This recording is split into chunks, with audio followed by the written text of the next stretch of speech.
Hey there, ladies and gentlemen, it's me, Dr. Donna. Welcome to week 20 of 9.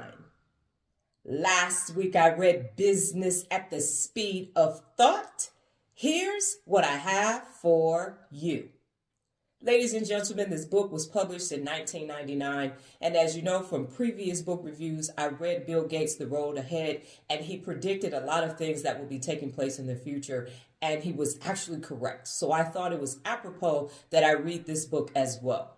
Now, this book is based upon the principles of having a digital nervous system in your organization, and that means that everything is flowing properly. If you think about the nervous system in the human body, everything just communicates effectively, and we don't even really think about it. We just get up and we move around and everything just works. And that's the purpose of having a digital nervous system in your organization. That means technology works. That means the systems, your standing operating procedures, your people, your processes, everything is working together just like the human body.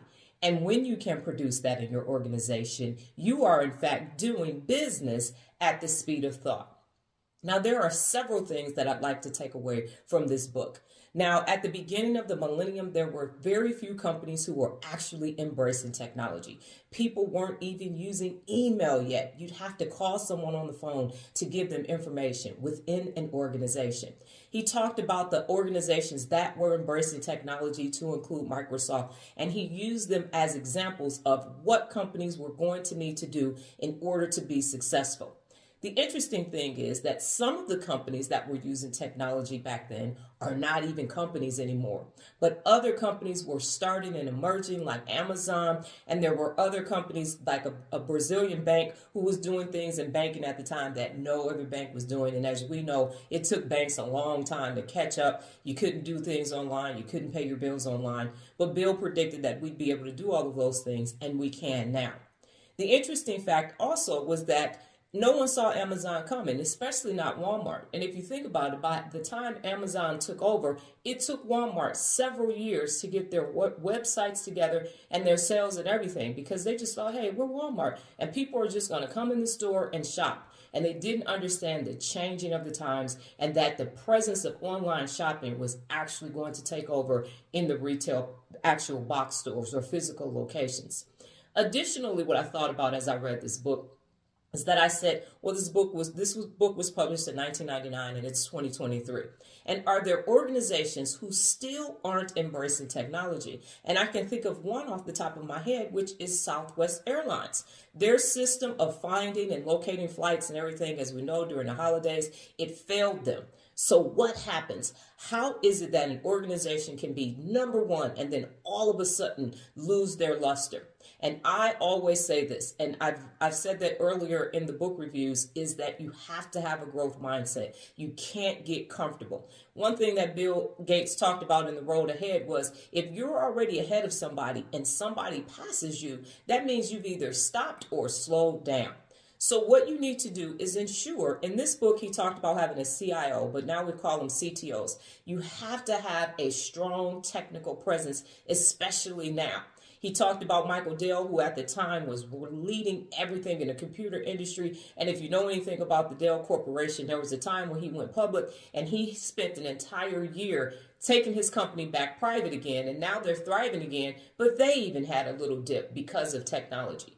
So what I'm basically saying is it doesn't matter if you're a solopreneur, an entrepreneur, an employee at an organization, you have to stay on the cutting edge. And you can't get comfortable. You can't rest on what you did yesterday. There's a great book that says what got you here won't get you there. It means that you have to stay competitive. And not so much that you're trying to just knock people off and create a monopoly, but that your organization has a digital nervous system that continues to thrive just like your human body. So I am 100% recommending this book that was written over 20 years ago, because it just shows you that when you get comfortable and when you don't check on your digital nervous system, even if you have current success, that may not mean that you're going to have future success. So yes, I highly recommend this book.